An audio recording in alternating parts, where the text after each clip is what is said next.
নমস্কাৰ সকলোকে স্বাগতম জনাইছো ৰাহুল 10M ইউটিউব চেনেলটোলৈ। তোমালোকৰ যিসকলে এইচএছ ফাৰ্ষ্ট ইয়াৰৰ ষ্টুডেণ্টছ আছা, আজিৰ এইটো ভিডিঅ'ত মই তোমালোকৰ ফাইনেল এক্সামৰ কাৰণে এডুকেশ্যনৰ কেইটামান ইম্পৰ্টেণ্ট কুৱেশ্যন এনচাৰৰ বিষয়ে ডিছকাছ কৰিম, যিবিলাক কুৱেশ্যন এনচাৰ তোমালোকৰ এক্সামত অহাৰ সম্ভাৱনা খুবেই বেছি। চ' তোমালোকে ভিডিঅ'টো শেষলৈ চাবা। প্ৰথম কুৱেশ্যনটো হ'ল এডুকেশ্যন শব্দটো কোনটো ভাষাৰ পৰা আহিছে? ইয়াৰ উত্তৰ হ'ল লেটিন ভাষা। এইটো তোমালোকৰ ফাইনেল এক্সামৰ বাবে ভেৰি ইম্পৰ্টেণ্ট আৰু বাৰে বাৰে ৰিপিট হৈ থকা কুৱেশ্যনছ। কুৱেশ্যন নম্বৰ 2টো হ'ল শিক্ষাৰ এটা সংজ্ঞা দিলা। ইয়াৰ উত্তৰটো হ'ল প্লেটৰ মতে শিক্ষা হ'ল সমাজ আৰু ব্যক্তিৰ মাজত চলি থকা এক প্ৰক্ৰিয়া। এই প্ৰক্ৰিয়া ব্যক্তিৰ দেহ আত্মাৰ লগত জড়িত। এই প্ৰক্ৰিয়া এজন ব্যক্তিৰ সুখ আনন্দ যথা সময়ত লভিবলৈ সক্ষম কৰে। কুৱেশ্যন নম্বৰ 3টো হ'ল শিক্ষা হৈছে ত্ৰিপাক্ষিক প্ৰক্ৰিয়া। শিক্ষাৰ পক্ষ তিনিটা কি কি? এইটো ভেৰি ইম্পৰ্টেণ্ট তোমালোকৰ এক্সামৰ বাবে। ইয়াৰ উত্তৰটো হ'ল শিক্ষা হৈছে ত্ৰিপাক্ষিক প্ৰক্ৰিয়া। শিক্ষাৰ পক্ষ তিনিটা হ'ল শিক্ষক, শিক্ষাৰ্থী আৰু সামাজিক পৰিৱেশ। কুৱেশ্যন নম্বৰ 4টো হ'ল উপযুক্ত সময়ত আমি সুখ আৰু দুখ অনুভৱ কৰিব পৰা ক্ষমতা হৈছে শিক্ষা। কথাষাৰ কোনে কৈছিল? ইয়াৰ উত্তৰটো হ'ল কথাষাৰ প্লেটোৱে কৈছিল। কুৱেশ্যন নম্বৰ 5টো হ'ল আধুনিক শিক্ষাৰ পিতৃ বুলি কাক কোৱা হয়? ইয়াৰ উত্তৰটো হ'ল জন আমাছক আধুনিক শিক্ষাৰ পিতৃ বুলি কোৱা হয়। এইটোও ভেৰি ইম্পৰ্টেণ্ট। কুৱেশ্যন নম্বৰ 6টো হ'ল শিক্ষা হ'ল মানুহৰ অন্তৰ্নিহিত শক্তিৰ স্বাভাৱিক সুসামঞ্জস্যপূৰ্ণ আৰু প্ৰকৃতিশীল বিকাশ। কথাষাৰ কোনে কৈছিল? ইয়াৰ উত্তৰটো হ'ল পেষ্টলজিয়ে কৈছিল। কুৱেশ্যন নম্বৰ 7টো হ'ল গণতন্ত্ৰত বিত্তীয় শিক্ষাৰ প্ৰয়োজনীয়তা উল্লেখ কৰা। ইয়াৰ উত্তৰটো হ'ল গণতন্ত্ৰত বিত্তীয় শিক্ষাৰ প্ৰয়োজনীয়তা অধিক। গণতান্ত্ৰিক দেশখনত শিক্ষাৰ্থীসকলৰ কৰ্মদক্ষতা বৃদ্ধি কৰি দেশৰ উৎপাদন বৃদ্ধিৰ বাবে দক্ষ ব্যক্তিৰ সৃষ্টি কৰাৰ বাবে গণতন্ত্ৰত বিত্তীয় শিক্ষাৰ প্ৰয়োজনীয়তা বেছি। কুৱেশ্যন নম্বৰ 8টো হ'ল শিক্ষা বুলিলে মই শিশু আৰু পৈণত বয়সৰ মানুহৰ শৰীৰ, মন আৰু আত্মাৰ বিকাশকে বুজোঁ। কথাষাৰ কোনে কৈছিল? ইয়াৰ উত্তৰটো হ'ল মহাত্মা গান্ধীয়ে কৈছিল। কুৱেশ্যন নম্বৰ 9টো হ'ল বাল্যকাল বুলিলে কি বুজা? এইটো তোমালোকৰ এক্সামৰ বাবে ভেৰি ইম্পৰ্টেণ্ট আৰু বাৰে বাৰে ৰিপিট হৈ থাকে এই কুৱেশ্যনটো। ইয়াৰ উত্তৰটো হ'ল বাল্যকাল ব্যক্তি বিকাশৰ দ্বিতীয় স্তৰ। সাধাৰণতে 6ৰ পৰা 12 বছৰ বয়সৰ এই সময়ছোৱাক বাল্যকাল বোলা হয়। বাল্যকালক দুটা ভাগত ভাগ কৰিব পাৰি, যেনে আগতীয়া বাল্যকাল আৰু শেহতীয়া বাল্যকাল। 6ৰ পৰা 8 বছৰ বয়সলৈ আগতীয়া বাল্যকাল আৰু 9ৰ পৰা 12 বছৰ বয়সলৈ শেহতীয়া বাল্যকাল হিচাপে ধৰা হয়। সাধাৰণতে বাল্যকালক বিদ্যালয় শিক্ষাৰ বয়স বুলিও কোৱা হয়। শিশুৱে এই সময়ছোৱাত পঢ়িব আৰু লিখিবলৈ সক্ষম হয়। বাল্যকালত শিশু দৈহিক, বৌদ্ধিক আৰু সামাজিক বিকাশ সম্ভৱ হৈ উঠে। বহিৰ্মুখিতা বাল্যকালৰ এটা বৈশিষ্ট্য। বাল্যকালত শিশু ক্ৰিয়া প্ৰৱণতা হোৱা দেখা যায়। কুৱেশ্যন নম্বৰ 10টো হ'ল এটি সাধাৰণ বা গড় শিশুৰ বুদ্ধাংক কিমান? এইটো মষ্ট ইম্পৰ্টেণ্ট তোমালোকৰ এক্সামৰ বাবে। ইয়াৰ উত্তৰটো হ'ল এটি সাধাৰণ বা গড় শিশুৰ বুদ্ধাংক 90ৰ পৰা 110ৰ ভিতৰত হয়। কুৱেশ্যন নম্বৰ 11টো হ'ল অপৰাধ প্ৰৱণতা ডেছ কালৰ এটা সমস্যা। ইয়াৰ উত্তৰটো হ'ল অপৰাধ প্ৰৱণতা কৈশোৰ কালৰ এটা সমস্যা। কুৱেশ্যন নম্বৰ 12টো হ'ল শৈশৱকালৰ দুটা শৈক্ষিক ব্যৱস্থা লিখা। ইয়াৰ উত্তৰটো হ'ল শৈশৱকালৰ দুটা শৈক্ষিক ব্যৱস্থা হ'ল শিশুৰ সুপ্ত প্ৰতিভাৰ বিকাশৰ প্ৰতি দৃষ্টি প্ৰদান কৰিব লাগে। শিক্ষাৰ ক্ষেত্ৰত সুস্থ আৰু শান্তিৰ পৰিৱেশ গঢ়ি তুলিব লাগে।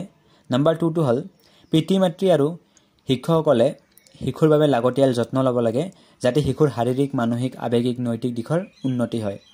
কুৱেশ্যন নম্বৰ 13টো হ'ল বীৰ পূজা কি? এইটো তোমালোকৰ এক্সামৰ বাবে ভেৰি ইম্পৰ্টেণ্ট। ইয়াৰ এনচাৰটো হ'ল বীৰ পূজা হ'ল কৈশোৰ কালত দেখা দিয়া এটা বৈশিষ্ট্য। কিশোৰ কিশোৰীয়ে ভৱিষ্যত জীৱনৰ বাবে নিজৰ ভাল লগা কোনো বীৰ, বীৰংগনা বা নায়ক নায়িকাক জীৱনৰ আদৰ্শ হিচাপে বাছি লয়। কিশোৰ কিশোৰীসকলে তেনে মনোগ্ৰাহী ব্যক্তিৰ ভাৱ, চিন্তা, ক্ৰিয়া আদি অনুকৰণ কৰিবলৈ ধৰে। নিজৰ প্ৰিয় ব্যক্তিসকলক অনুকৰণ কৰি নিজৰ জীৱনটোক তেনে ৰূপত গঢ় দিব বিচাৰে। কিশোৰ কিশোৰীসকলৰ মনত তেওঁলোকৰ ভাল লগা কোনো বীৰ, বীৰাংগনা বা নায়ক নায়িকাক অনুকৰণ কৰা প্ৰক্ৰিয়াক বীৰ পূজাৰ প্ৰৱণতা বুলি কোৱা হয়। কুৱেশ্যন নম্বৰ 14টো হ'ল যৌৱনকালৰ 4টা প্ৰধান সমস্যা উল্লেখ কৰা। এইটোৱে ভেৰি ইম্পৰ্টেণ্ট আৰু এক্সামত ৰিপিট হৈ থাকে এই কুৱেশ্যনটো। ইয়াৰ উত্তৰটো হ'ল যৌৱনকালৰ প্ৰধান 4টা সমস্যা হ'ল নম্বৰ 1 যৌন সমস্যা। কিশোৰসকলৰ প্ৰধান সমস্যা হ'ল যৌন সমস্যা। যৌৱনে গছকা জীৱনত কিশোৰ কিশোৰীয়ে আচহুৱা যৌন তাৰণা অনুভৱ কৰে। ফলত ভয়, সংকোচ, লজ্জা, উদ্বেগ, গোপনীয়তা, অপৰাধ প্ৰৱণতা আদি অসুস্থ মানসিকতাৰ সৃষ্টি কৰে। কেতিয়াবা যৌন জীৱনত সমাযোজন কৰাত কিশোৰী ব্যৰ্থ হয়। এনেবোৰ কাৰণৰ বাবে যৌন সমস্যাৰ সৃষ্টি হয়। নম্বৰ 2টো হ'ল সামাজিক সমস্যা। কিশোৰ কিশোৰীসকলে সামাজিক স্বীকৃতি আৰু সামাজিক উন্নতি বিচাৰে।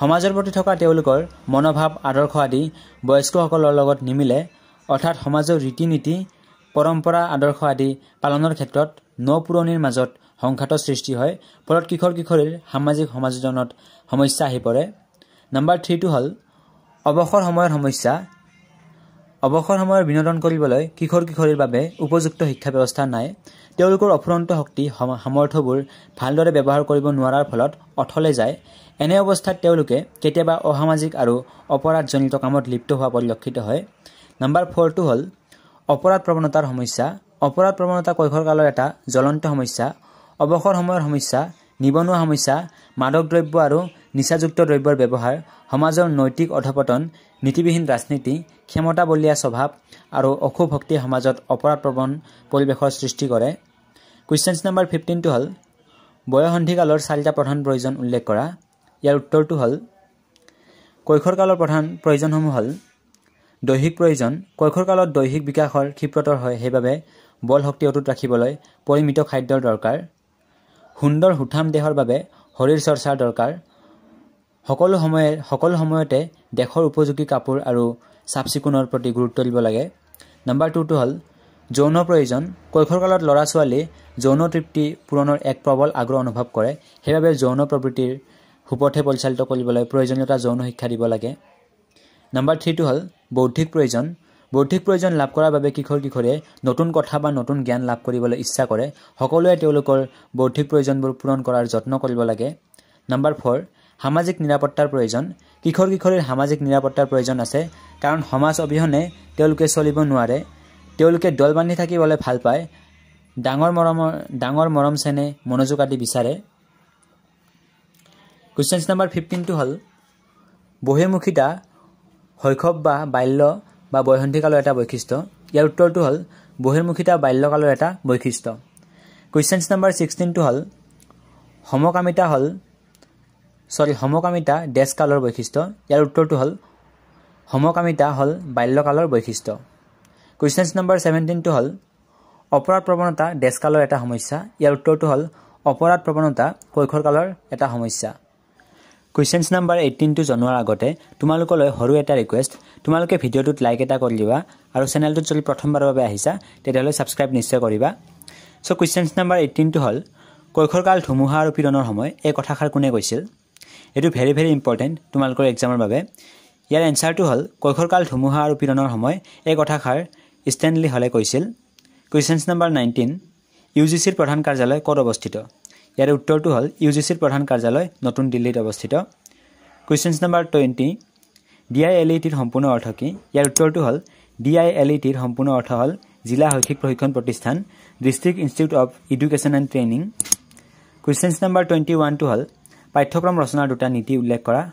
এটো ভেৰি ভেৰি ইম্পৰ্টেন্ট তোমালোকৰ এক্সামৰ বাবে আৰু 2016 ৰ এটো আহি গৈছিল ফাইনেল এক্সামত ইয়াৰ উত্তৰটো হল পাঠ্যক্ৰম ৰচনাৰ দুটা নীতি হল নাম্বাৰ 1 সহসম্বন্ধৰ নীতি স্কুলৰ বিভিন্ন বিষয়সমূহ সম্পূৰ্ণ পৃথকভাৱে শিকোৱা উচিত নহয় পাঠ্যক্ৰম কাৰ্যসূচীৰ মাজত সমন্বয় আৰু সংহতি স্থাপন কৰি ছাত্ৰ ছাত্ৰীক সম্পূৰ্ণ বাস্তৱ অভিজ্ঞতাৰ যোগান ধৰা উচিত নাম্বাৰ 2 সমাজকেন্দ্ৰিক নীতি বৰ্তমান শিশু এটা ভৱিষ্যত সমাজৰ এজন দায়িত্বশীল নাগৰিক সেইকাৰণে শিক্ষাই শিশুক সমাজৰ বাবে সফল হিচাপে সাজু কৰি তুলিব লাগে কোৱেশ্চনছ নাম্বাৰ 22 ইন্টাৰনেট কি এটো তোমালোকৰ এক্সামৰ বাবে খুবেই ইম্পৰ্টেন্ট আৰু তোমালোকে এটো জনাটো দৰকাৰ ইয়াৰ উত্তৰটো হল ইন্টাৰনেট হল বহুতো নেটৱৰ্কৰ মাজতে এটা নেটৱৰ্ক পৃথিৱীৰ অসংখ্য কম্পিউটাৰৰ যোগসূত্ৰকে কম্পিউটাৰ নেটৱৰ্ক বোলা হয় এটা নেটৱৰ্কত বহুতো কম্পিউটাৰ সংযোজন কৰা হয় এই সংযোজন কাৰ্য কেৱল আৰু কৃত্ৰিম উপগ্ৰহৰ সহযোগত হয় সমগ্ৰ পৃথিৱীৰ অসংখ্য নেটৱৰ্কৰ পাৰস্পৰিকভাৱে সংযুক্ত হলে ইন্টাৰনেট তৈয়াৰ কৰা হয় 1969 চনত আমেৰিকাৰ মাৰ্কিন প্ৰতিৰক্ষা দপ্তৰে প্ৰথমে ইন্টাৰনেটক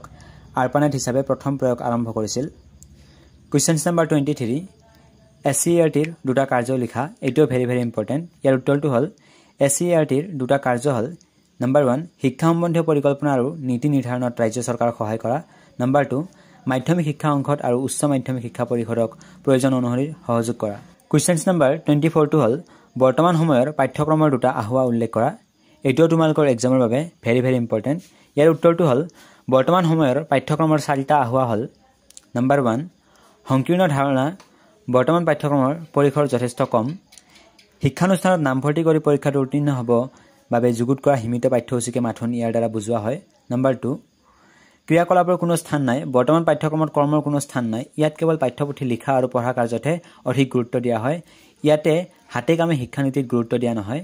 নাম্বাৰ 3 অনমনীয় বৰ্তমানৰ প্ৰচলিত পাঠ্যক্ৰম অনমনীয় পৰিৱৰ্তনশীল পৃথিৱীৰ লগতে সদায় সলনি হৈ নাথাকে। 25টো হ'ল কম্পিউটাৰ দুটা প্ৰধান অংশৰ নাম উল্লেখ কৰা। এইটো ভেৰি ভেৰি ইম্পৰ্টেণ্ট। ইয়াৰ উত্তৰটো হ'ল কম্পিউটাৰৰ দুটা প্ৰধান অংশৰ নাম হ'ল ইনপুট আৰু আউটপুট আহিলা আৰু 2 নম্বৰটো হ'ল স্মৃতিকোড। কুৱেশ্যন নাম্বাৰ 26টো হ'ল ইমেইলৰ 4টা সুবিধা লিখা। এইটো অলৰেডি এক্সামত ৰিপিট হোৱা কুৱেশ্যনছ বাৰে বাৰে আহি থাকে, চ' তোমালোকে ভালকৈ চাবা এইটো। ইয়াৰ উত্তৰটো হ'ল ইমেইলৰ সম্পূৰ্ণ ৰূপটো হ'ল ইলেক্ট্ৰনিক মেইল। ইলেক্ট্ৰনিক উপায়েৰে চিঠি পত্ৰৰ আদান প্ৰদান কৰা হৈছে ইমেইলৰ প্ৰধান কাম। ইমেইলৰ সুবিধাসমূহ হ'ল নাম্বাৰ 1 ডাক ব্যৱস্থাতকৈ ইমেইলে বহু বেছি দ্ৰুতগতিত কাম কৰে। নাম্বাৰ 2 ইয়াত কোনো ধৰণৰ ডাক টিকটৰ প্ৰয়োজন নহয়, যোগানৰ ই অতি কম খৰচী ব্যৱস্থা। নাম্বাৰ 3 এক মুহূৰ্তৰ ভিতৰত বাৰ্তা প্ৰেৰণ আৰু গ্ৰহণ কৰা কাৰ্য সম্পাদিত হয়। নাম্বাৰ 4 ইমেইলৰ জৰিয়তে পৃথিৱীৰ কোনো প্ৰান্তৰ যিকোনো ব্যক্তিৰ লগত যোগাযোগ কৰিব পাৰি। বৰ্তমান সময়ত ইমেইল ব্যৱহাৰ আৰু ইয়াৰ গুৰুত্ব বৃদ্ধি পাই আহিছে।